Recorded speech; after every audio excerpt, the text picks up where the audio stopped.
की कथा का श्रवण कराइए, कथा को सुनाइए। बाबा ने कहा देवी आज मैं आपको कथा सुनाऊंगा, लेकिन सावधान होकर के सुनिए। कुछ बातें वहां पर बताई बाबा ने।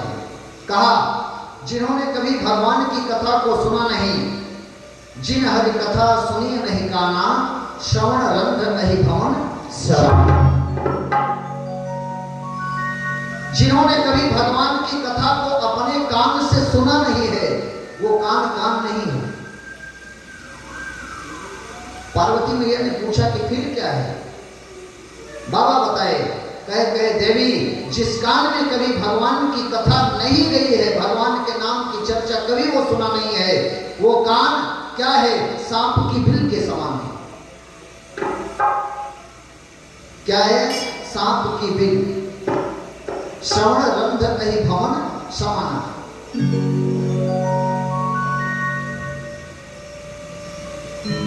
जो भगवान की कथा को देख करके, जो भगवान के चरणों में, जो भगवान के मंदिर में नहीं जाता, जो दर्शन नहीं करता, वो आंख नहीं है।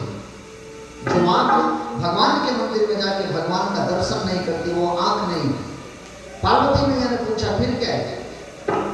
बोले मोर के पंख पर जो आंख बनी रहती है, उस आंख के समान ये आंख है जो कभी भगवान का दर्शन नहीं। मोर के पंख पर आंख तो बनी रहती है, लेकिन वो नकली आंख है, दिखाई नहीं पड़ता उसे।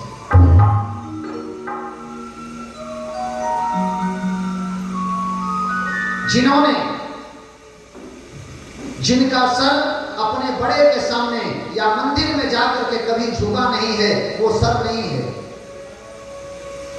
पार्वती मैया ने पूछा प्रभु फिर क्या है? बोले कड़वी लौकी। कड़वी लौकी देखेंगे तो लंबी सी, पहले पतली होती है, फिर अंत में जाकर के लंबी हो जाती है, वो किसी काम की नहीं रहती।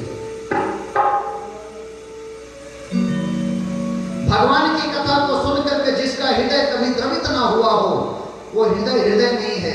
पार्वती मैया ने पूछा फिर क्या है?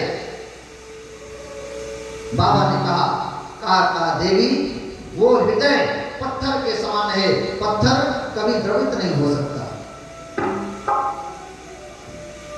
जिनकी जिह्वा कभी भगवान के नाम की चर्चा को की नहीं, भगवान का नाम नहीं ली, वो जीवा नहीं। फिर क्या है? मेढक को देखिए, बारिश होती है तो मेढक टर करता रहता है। दादू माने मेढक भी होता है और दादू माने चमगादड़ भी होता है। मेढक बारिश हुई, टर किया, जैसे पानी सूखा वैसे शाम को चुपचाप हो गया। एक ये हुआ। दूसरा, चमगादड़ को आप देखेंगे, चमगादड़ जिस मुंह से खाता है उसी मुंह से वापस मल मूत्र देता है। उसके पास मल त्यागने के लिए स्थान नहीं है। वो जिस मुंह से खाया उसी मुंह से, पेड़ पर देखेंगे आप उल्टा लगता है। दिन भर जितना खाया रहता है, रात में उसी मुंह से गिराता है।